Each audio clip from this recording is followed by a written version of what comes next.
Hello everyone and welcome back to the Wondering Christians podcast with me, Peter, and my good friend, Lucas. Last time we did a podcast, we introduced the subject of human identity and sexuality, providing a bit of an introduction over various topics such as homosexuality, transgenderism, abortion and euthanasia. Over the next few weeks, myself and Lucas are going to be looking at in greater depth over these subjects, with this week being abortion. Diving straight into it now, I'd like to start off with a quote by a person called Antonia Senior, who's a British journalist. A journalist who has always firmly supported abortion. And now, I quote, "Then came a baby, and everything changed. My moral certainty about abortion is wavering. My absolutionist position is under siege." She concludes that her daughter was formed at conception, basically. That her daughter's life began at conception by saying, "My daughter was formed at conception." Any other conclusion is a convenient lie that we on the pro-choice side of the debate tell ourselves to make us feel better about the action of taking a life. And then she concludes, yes, abortion is killing, but it is the lesser evil. Close quote. Now, that is a pretty shocking quote, isn't it? How can taking a life be a lesser evil? How can you value life so low that it is perfectly fine to have what are probably millions of abortions each year throughout the Western world alone? In fact, in the UK alone, there are about 200,000 aborted babies each year. I find it truly just shocking, to be honest, that what it appears to me is, it seems to me the viewing of abortion as a form of contraception, when in fact it's not. It's a bit late at that point. And I think really in this woman's view, what would be even worse than taking a human life would be putting limits on women's rights to control their reproduction. I think she quotes again, "You cannot separate women's rights from the right to fertility control. The single biggest factor in women's liberation was our newly found ability to impose our will on our biology." And then she says nearly 200,000 aborted babies in the UK each year are the lesser evil, no matter how you define life. And she ends her article with her stunning view on defending women's rights with the quote, "You must be prepared to kill," close quote. Just going off it. What do you make of that? Well, I've argued with people on this issue, and some of them have different opinions. But some of them have had the opinion that woman has had, where they do acknowledge that it is a baby, it is a human life from conception, but they say that because it was a woman's choice for it to exist, it is the woman's choice for it to not exist. And I mean, that's a misplacement of rights completely. This idea of rights that we've had so far, where has it come from, and how can we create rights, and do we create rights? How do they appear? Because it seems like we can justify anything by making up rights. We have a right to free speech, okay? And we have a right to life and the pursuit of happiness. We have a right to choose to do with our property what we want to, and our body what we want to. However, underneath all this is the right to not injure other people, or the right not to be injured. So, as the common saying goes, your right to wave your hand about stops where my face begins. So if we do look at this as another human life, all of our history and our tradition as a Western civilization, has told us that our rights stop when we're infringing on someone else's right or someone else's body, and them acknowledging that this is a different human life inside them. It is baffling to me that they would nonetheless argue for that. Definitely, and I think we could fairly say that most scientifically informed individuals know for a fact that life begins at conception, and when we're dealing with animals, for example, like a puppy or a cat or something, then it is very much the accepted science that that this new individual has indeed begun at conception, and that from that moment on, that organism that is that individual merely enfolds the capacities that belong intrinsically to the kind of being it is, with those same facts that apply to animals also apply to us humans. That everything intrinsic, all that information upon that is in our DNA and within those cells that shows what we are, is already there at the moment of really at conception. It is a one-way train track. If you look at, for example, an eagle egg, if you destroy an eagle egg, I'm not sure what the fine or prison sentence is, but it's huge. And if you I don't know, stab a pregnant woman in the womb, and the baby dies, you're convicted of murder. Yeah, and so it kind of turns into it depends on what the woman you stabbed in the belly thought it was. Yeah. I mean, like if you do that in the middle of the tribunal, or what's it called, the court. If you're in court and they're giving you the sentence, and the woman just randomly says, "Oh no, I actually wanted the baby to die." I mean, you just stabbed the baby. Did you kill and murder, or did you just perform an abortion? So I think what we're getting at here is that a lot of the arguments for abortion, they stem from this presupposition that the woman can define from her feelings and from her imagination if it's worthy of life, or if it is a life, if it's even a life as well. Yeah, and I think you've entered a good moment for me to just butt in there and mentioned how last week we introduced something called basically personhood theory, which basically is the idea that these pro choice people make up, basically, in that sure, the fetus is a human, but it's not a person, and so it's perfectly fine to kill it because it's not a person,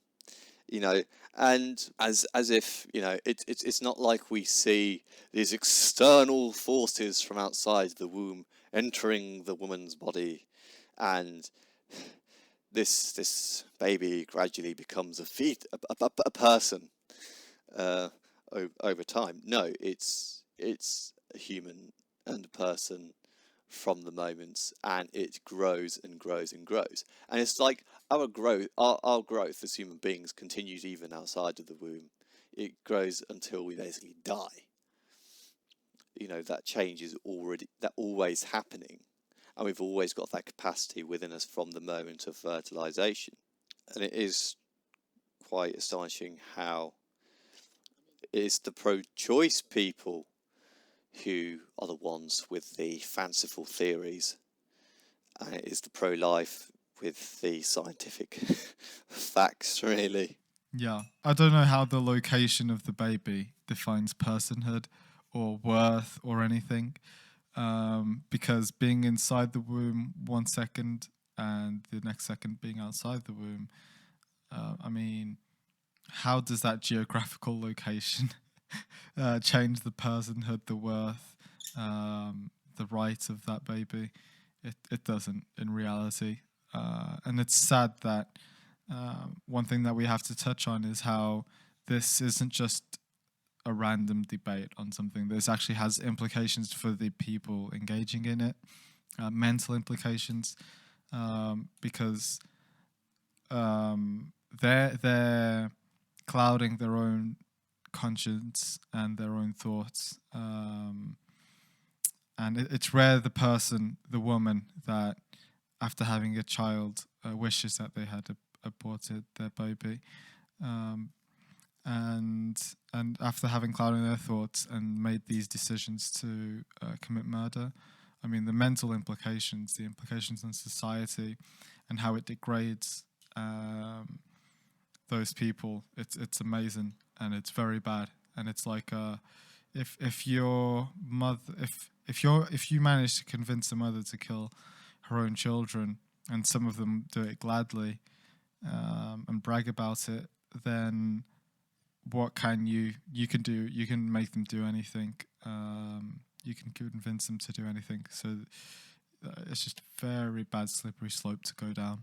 I will go down in this in deeper depth on this later, but when it comes to abortion, do you know which gender is the one that gets mostly aborted? No, I have no Take idea. a guess. Oh, probably. Oh, yeah, female. Yeah. So this whole practice that a lot of feminists really, let's not lie, support as pro-woman, is in fact a practice that kills mainly girls. As a result, not only in ancient times but in modern times too, as a result of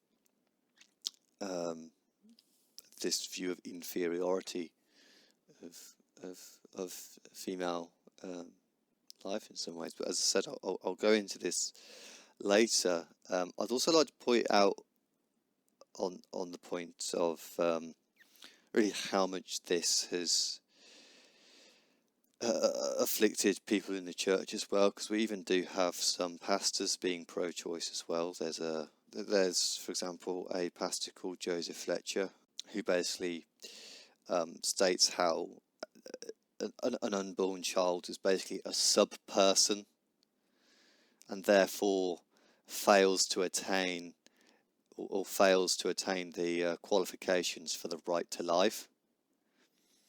And that is a really dangerous path when we think about it. If we have got to qualify for the right to life by meeting some kind of subjective standard, then that subjective standard can be very freaking mobile.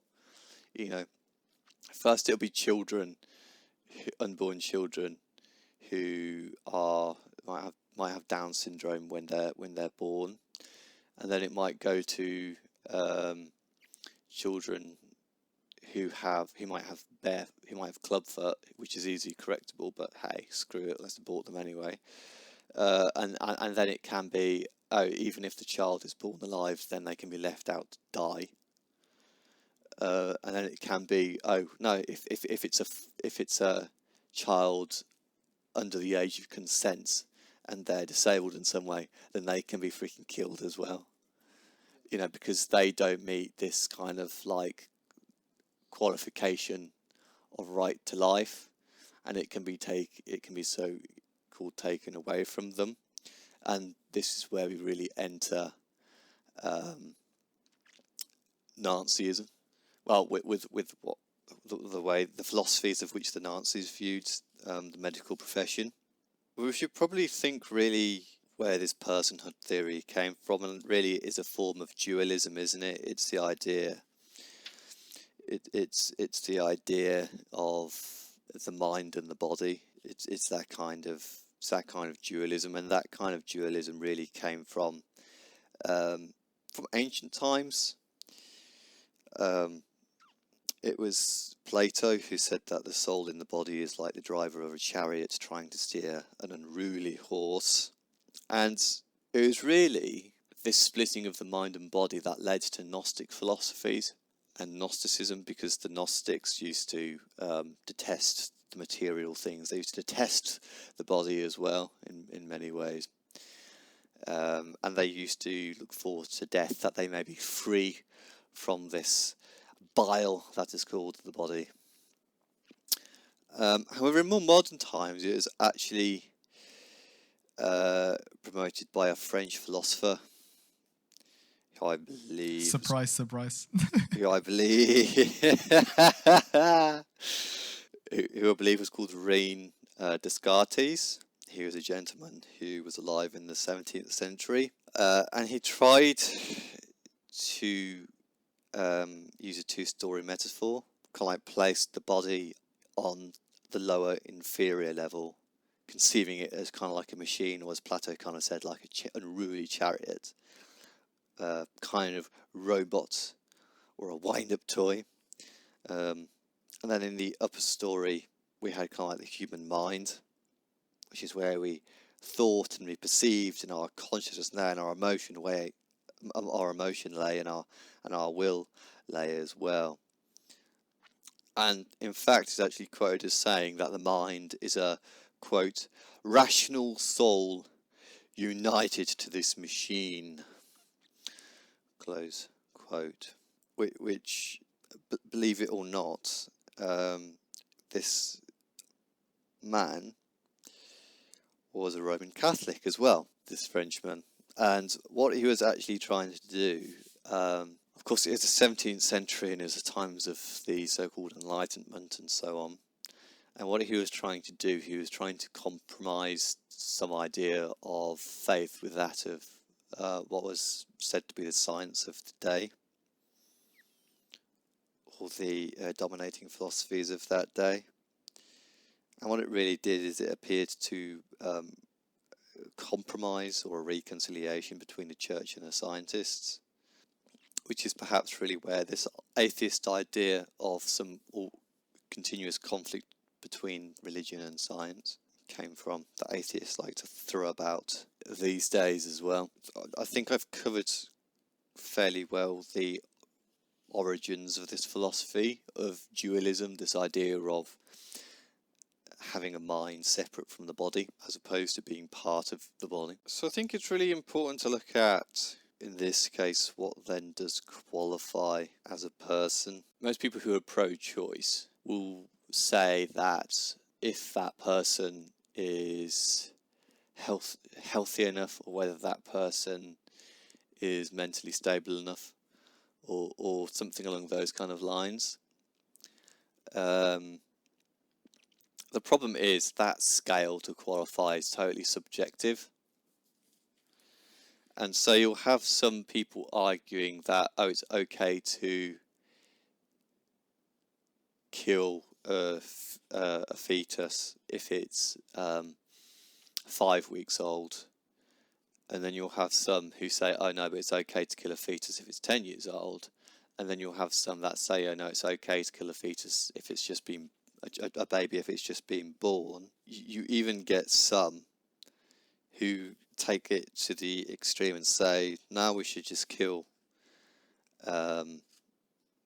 everybody, really. And we do get increasingly these days the argument for post-birth abortions. In fact, in recent years, bioethicists have begun to apply the two-story worldview that I had explained before of mind and body, not only to abortion, but also to infanticide. In 2013, two philosophers created a firestorm with an article arguing for what they called, quote, afterbirth abortion, the killing of newborn babies, arguing that the newborn baby is not a human, is human, but still not a person, and that prior to this imagined qualification of personhood, human life has no moral claims on it. How about let's create a new definition of personhood? Anyone that argues against the personhood of an unborn baby shall be removed from their personhood. That would be good. Those people, man, that's just crazy. Well, exactly. It's they basically proclaim it as a piece of meat that can be just be killed and used for research and experimentation. What having its organs harvested and experimented on and then being tossed in the bin. Oh yeah, a lot of these abortions they found that they're harvesting the organs from these babies. And one of the things that's happening, and this isn't like just some wacky people out there. This is normal. Them talking about this post-birth abortion, where what's very common is if the baby was to be aborted but the abortion failed, they now want to keep, the baby's born, keep it warm and cozy. I'm going off the words, paraphrasing. I think it's a Virginia governor in the US or something like that, and he was talking about how you can keep them warm, and then the decision is made to kill them or not to kill them if the abortion's failed, and it's just crazy. I mean, this is such a decadence, and it's exactly what Romans 1 refers to when it says they exchanged the truth of God for a lie, and they became foolish in their hearts, and they went into all manners of sin. It's just like this self-destructing philosophy, and it's almost like it's really like a cancer, because or mutations, deadly mutation, because it just you can see just how perverse it is, and how it just keeps on getting worse and worse and worse, and you can see how it's all related just to sin. It's just so sinful and against God and His creation. I was going to say, the Nazi Germans didn't begin by killing the Jews, gassing the Jews, did they? In fact, the first gassing was on disabled people. Yeah. And a quote from a Nazi article. The German phrase was, here I go trying to pronounce it, was Lebensunwertes Leben, which translates to not worth living. And this is actually the same words that are being found in Western reports in modern days to determine or to philosophize the ideas of killing the disabled, or euthanizing them, and with the abortion of babies and so on. This has happened throughout history. So the Romans, the Greeks did this type of dehumanization, where if it wasn't a boy, or if it was kind of defective, they would just leave it outside to die in the cold. And then slavery's another example, and up until, slavery's always existed, but the African slave trade was a bit worse, because it was a bit more dehumanizing. Before, slavery was just more, we conquered you, now we get to use you. But the African slave trade was more dehumanizing, where they would say, black people weren't fully human or fully developed, thanks to, as we've talked before about evolution. That kind of helped that as well. I helped that idea. And so that's just another form of dehumanization. The Nazis did it again against the Jews, gypsies, homosexuals, disabled people, old people. Well, I mean, we see it in the book of Exodus, don't we? Exodus chapter 1, 15 through 17. The king of Egypt said to the Hebrew midwives, if you see that the baby is a boy, kill him.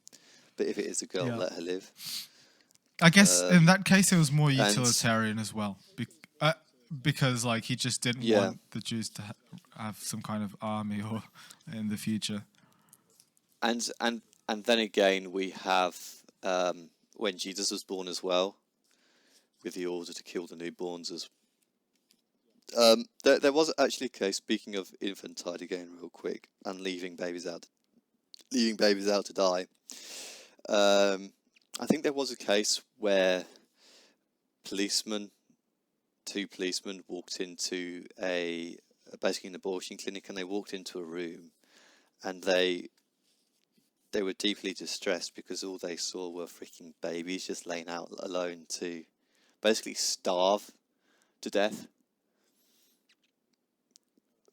which is just grim.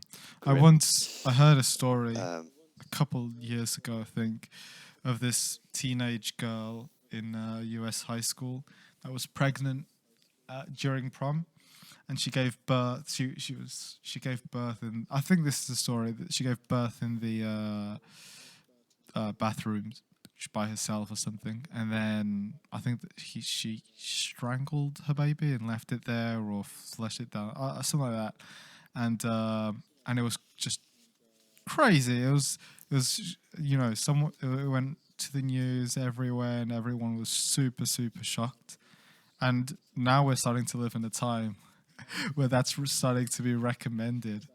I mean, yeah, they'll cover it up with all these. Oh, maybe you need a doctor's approval before you kill your own baby and whatever. But it's still that. Sorry, where's this happening? What's happening? Where you can kill your own baby, as in No, like. no. No.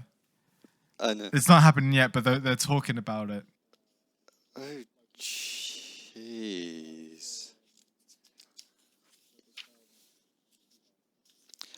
It just feel like the commercialization of babies, and again, all this is done supposedly out of women's rights and what is right for women, but it really is actually a war against women. As I said earlier, it really is mostly girls who are the ones being aborted for various reasons, and I think we should really look at how ancient culture humiliated women. In ancient times, women were very much viewed upon as very lowly human beings. In fact, in some ways, throughout various ancient societies, they were almost viewed as cattle in some ways, as being only rightful to have legal children off, shall we say. In fact, there's a popular ancient Roman phrase that went something along the lines of the marriage bed for legal heirs, prostitutes for pleasure. And I think that sums up, the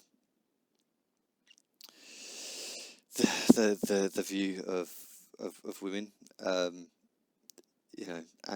as you can imagine, prostitution forms a very large percentage of the Roman tax system, and abortion would have been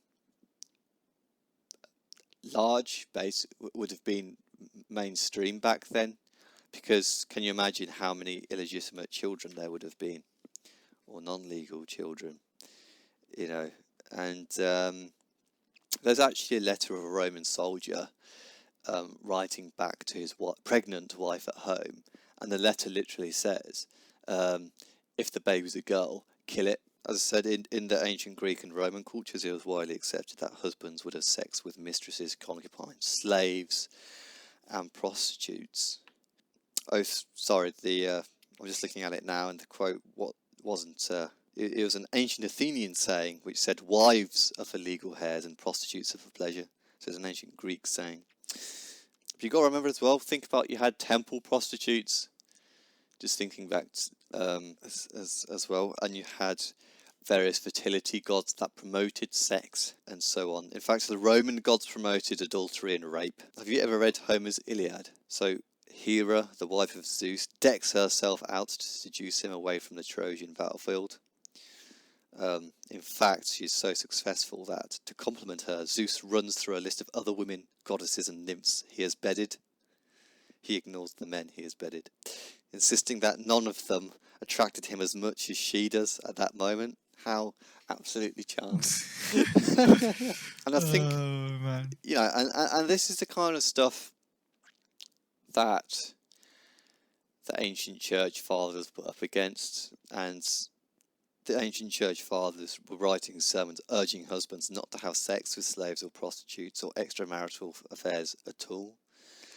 In fact, it was Paul in one of his epistles that said No, women do not live for yourselves, but live unto your husbands, and men do not live unto yourselves, but live unto your wives.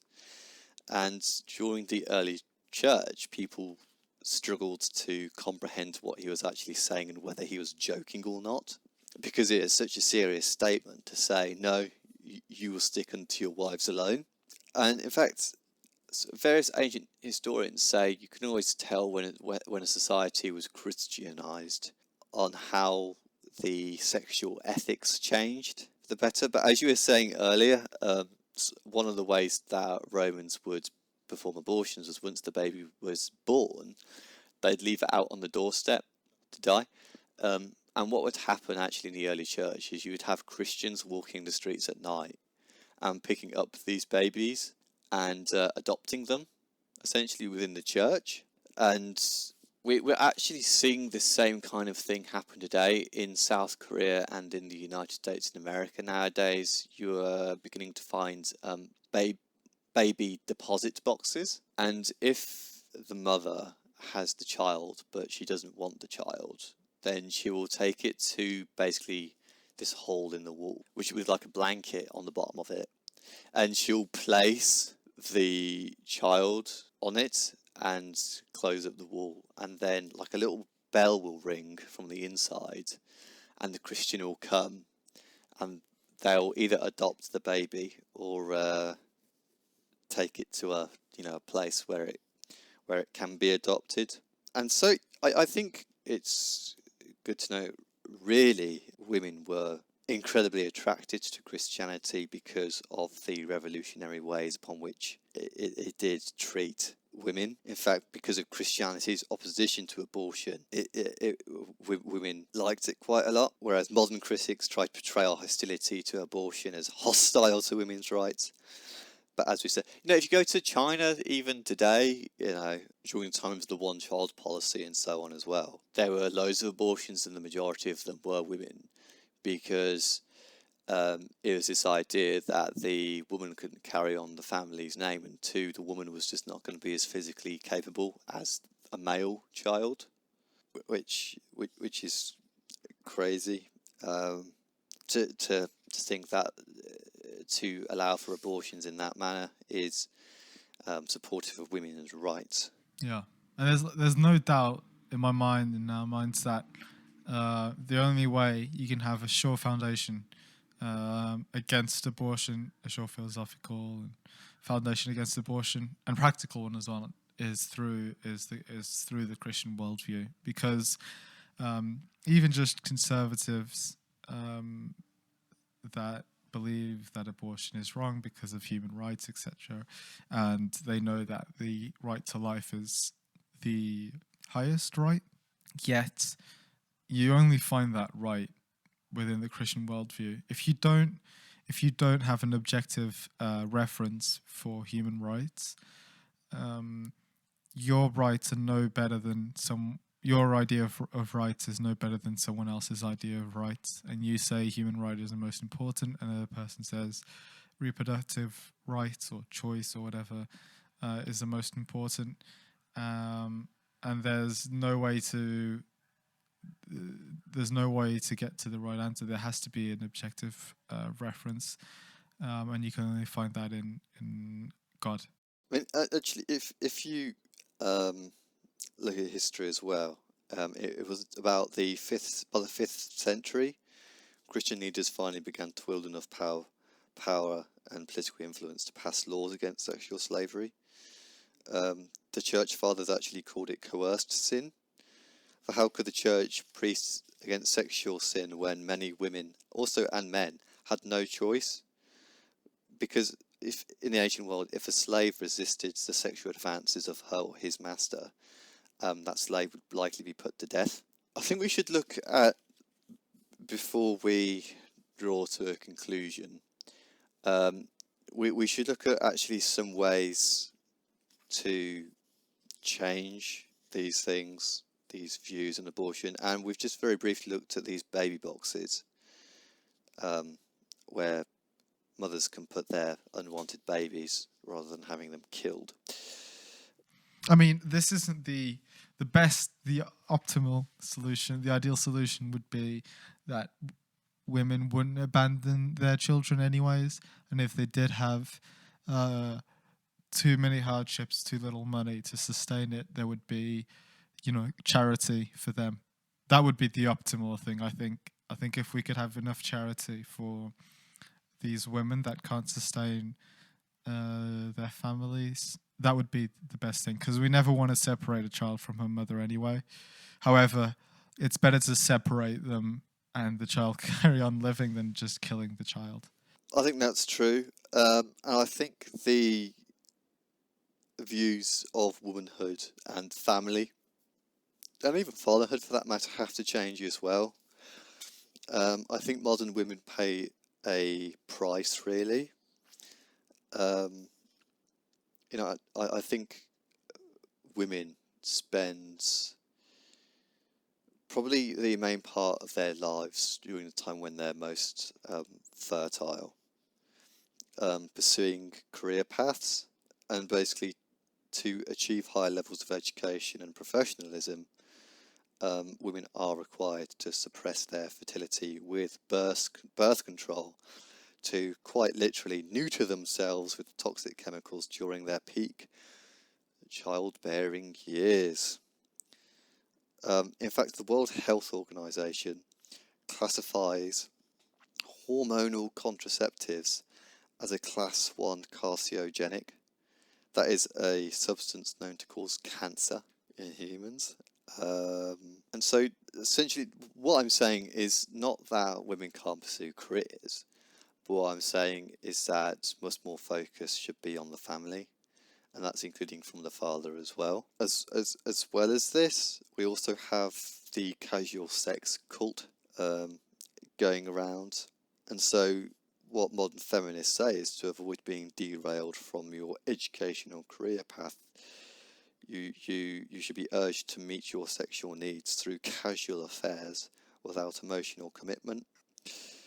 In fact, a woman called Hannah Rosin writes approvingly during college that women benefit greatly from living in a world where they can have sexual adventure without commitment, and where they can enter into temporary relationships that don't get in the way of future success. And how is this pro-woman? How is getting an STD pro-woman? How is, being made one flesh and being emotionally attached to that person? And it does happen whether it's so-called casual or not. How is this pro-woman? How is getting pregnant and then needing to have an abortion pro-woman, or having an abortion pro-woman? How is taking hormonal treatments to neuter oneself and then suffering complications like cancer and premature births pro-woman?